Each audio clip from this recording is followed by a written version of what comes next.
Çfarë do të ndodhte nëse Shtetet e Bashkuara dhe Kina do të hynin në luftë? Kush do të fitonte? Për ta nisur, Shtetet e Bashkuara kanë tashmë një avantazh të madh. Rrjeti i bazave ushtarake në të gjitha zinë u lejon atyre ta sulmojnë Kinën më lehtë. Shtetet e Bashkuara shpenzojnë rreth $800 miliardë në vit për mbrojtjen. Ka 11 aeroplanmbajtëse dhe avion të nivelit botëror. Ndërkohë, Kina ka ushtrinë më të madhe në botë, me mbi 2 milion trupa aktiv.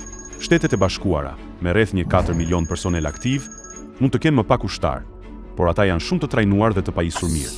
Kur bëhet fjalë për fuqinë detare, Shtetet e Bashkuara ka marinën më të fuqishme, por Kina ka flotë më të madhe për nga numri i anijeve. Megjithatë, raketat hipersonike të Kinës përbëjnë një kërcënim serioz për aeroplanmbajtëset amerikane. Në qiell, Shtetet e Bashkuara dominojnë me avionët stealth të avancuar 22 dhe 35, ndërsa 20 i Kinës është ende në fazë prodhimi dhe zgjerimi. Shtetet e Bashkuara gjithashtu kanë shumë më tepër armë bërthamore se Kina, por Kina po e zhvillon ngadalë arsenalin e saj bërthamor.